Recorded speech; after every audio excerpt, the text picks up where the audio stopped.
इस वीडियो में हम डिस्कस करेंगे जो भी कैंडिडेट अप्लाई कर रहे हैं एसएससी सीजीएल 2022 के लिए, तो उन सभी के लिए क्या सर्टिफिकेट रिक्वायर्ड है।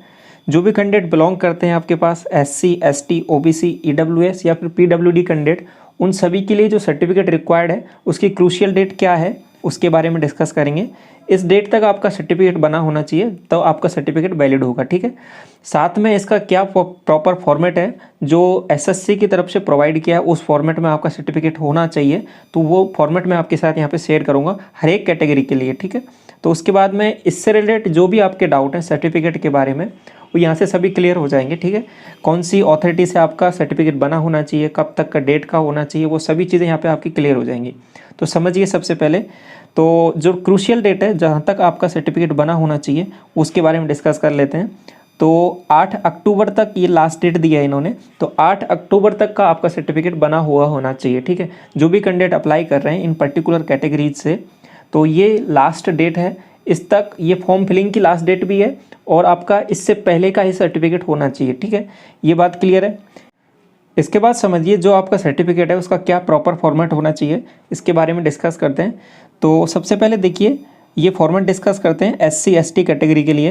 तो जो भी अप्लाई कर रहे हैं एससी एसटी कैटेगरी से, तो उनके लिए जो क्या फॉर्मेट होना चाहिए सर्टिफिकेट का उसके बारे में देख लीजिए। तो सबसे पहले ये आपका ये प्रॉपर फॉर्मेट है। इसमें यहाँ पे शुरुआत में आपका यहाँ पे नाम लिखा रहेगा कि ये पर्टिकुलर कैंडिडेट है, और इसके बाद में फादर्स नेम हो गया आपके पास, कहाँ से बिलोंग करते हैं, और ये सभी चीज़ें यहाँ पे ये डाटा फिल होना चाहिए। और ये आपके पास ये फॉर्मेट है इसका, यहाँ पे देखिए इसको। और लास्ट में ये यहाँ पे आपका कंसर्न अथॉरिटी रहेगा जो आपका इसको वेरीफाई करेगा, ठीक है। तो ये लास्ट में उसका सिग्नेचर होगा, यहाँ पे डेजिग्नेशन होगा और यहाँ पे उसका पर्टिकुलर मोहर भी लगा रहेगा, सील लगा रहेगा, ठीक है। तो ये चीज़ें हैं। और यहाँ पे आपका क्लियरली आपका जो भी कास्ट से जिससे भी बिलोंग करते हैं उसके बारे में यहाँ पे लिखा रहेगा वो सभी चीज़ें, ठीक है। तो ये है आपके पास ये सर्टिफिकेट एससी एसटी के लिए।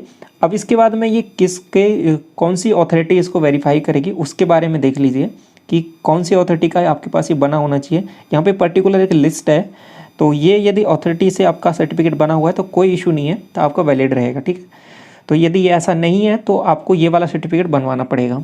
तो समझिए यहाँ पे कौन कौन से आपका वैलिड रहेगा। तो ये कुछ लिस्ट है आपके पास अथॉरिटीज़ की, समझिए।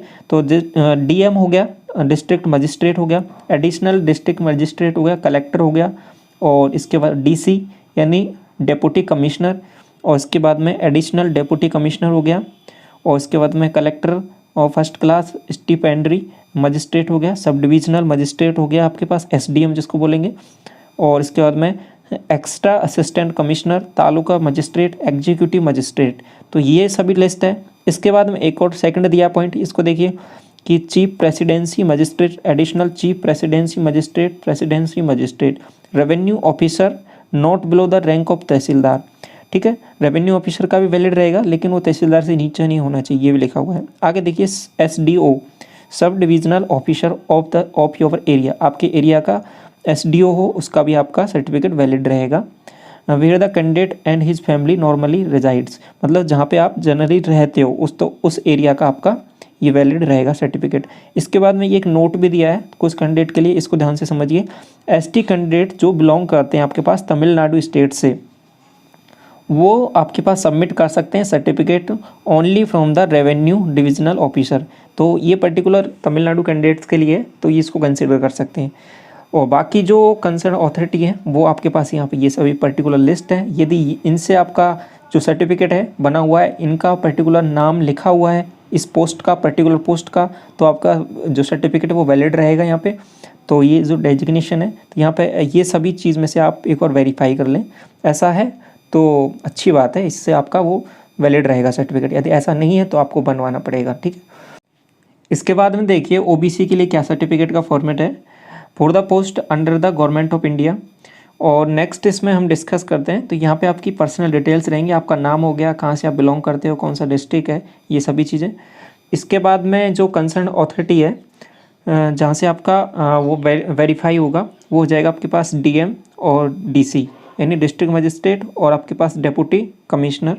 और यहाँ आपका डेट रहेगा, जो भी जिस भी आपका सर्टिफिकेट जो भी बना है यहाँ पे उनका मोहर रहेगा, जो भी सील लगाते हैं वो जो आपका कंसर्न अथॉरिटी है। तो इस तरीके से ये फॉर्मेट है आपके पास ओबीसी के लिए, तो इस फॉर्मेट को थोड़ा सा ज़रूर ध्यान रखना है। इसके बाद में आगे बढ़ते हैं और ईडब्ल्यूएस के लिए एक बार और देख लेते हैं। ईडब्ल्यूएस के लिए आपके पास सर्टिफिकेट बनेगा वो किस तरीके का रहेगा। तो ये सर्टिफिकेट आपका नंबर हो गया ईडब्ल्यूएस के लिए, यहाँ पे डेट हो गया, और ये कौन से ईयर के लिए आपके पास वैलिड रहेगा तो उसके बारे में ही आपके पास ये इम्पोर्टेंट है। तो हर साल आपका रिन्यू होता है, नया बनता है, तो अभी नया वाला ही बनवाना पड़ेगा आपको, और वही आपका यहाँ पे चलेगा। जो पुराना पिछली साल का था वो नहीं लगाना है, इस बार नया अपडेट वाला ही आपको यहाँ पे लगाना है। इसका थोड़ा ध्यान रखना है जो भी कैंडिडेट अप्लाई कर रहे हैं ईडब्ल्यूएस से, तो ये इम्पोर्टेंट है, ये आपको पता होना चाहिए। और यहाँ पे वो जो फॉर्मेट है वो तो आप देख पा रहे हो। तो ये आपके पास यहाँ पे पर्सनल डिटेल्स हो गई आपके पास, और ये कुछ जानकारी है कौन कैंडिडेट आपके पास इसके ईडब्ल्यूएस के अंतर्गत आते हैं, और यहाँ पे आपका कंसर्न अथॉरिटी के नेम रहेगा, साइन रहेगा, डेजिग्नेशन रहेगा, और यहाँ आपका एक फ़ोटो भी रहेगा, ठीक है। और ये आपके पास सभी डिटेल्स हैं ईडब्ल्यूएस के सर्टिफिकेट के बारे में। तो ये आपके पास फॉर्मेट है।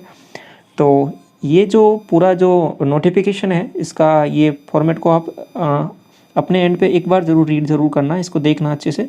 तो ये मैंने ऑलरेडी आपको टेलीग्राम पे शेयर कर दिया है, और टेलीग्राम का चैनल का लिंक वीडियो के डिस्क्रिप्शन में, वहाँ से आप ज्वाइन होकर देख सकते हो, या फिर एसएससी की ऑफिशियल वेबसाइट से ये डाउनलोड करके नोटिफिकेशन वहाँ से इस प्रॉपर फॉर्मेट को भी देख सकते हो कि क्या क्या चीज़ें हैं इसके अंतर्गत। जो इंपॉर्टेंट चीज़ें वो सभी मैंने आपके साथ यहाँ पे शेयर कर दी हैं।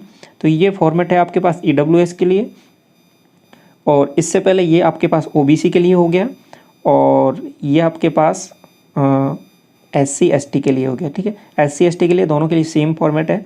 तो ये सभी फॉर्मेट हैं आपके पास यदि इन पर्टिकुलर कैटेगरी से आप अप्लाई करते हो तो ये सभी चीज़ को आपको ध्यान रखना है। ये ऐसा सर्टिफिकेट आपके पास होना चाहिए, डीवी के दौरान आपका ये आपको प्रेजेंट करना रहता है। तो ये चीज़ें हैं, ये जानकारी आपको समझ में आई होगी। फिर भी यदि आपको कोई डाउट रहता है तो कमेंट सेक्शन में पूछ सकते हो, टेलीग्राम चैनल पे आप पूछ सकते हो। तो इस वीडियो में यहीं तक रखते हैं। Thank you so much.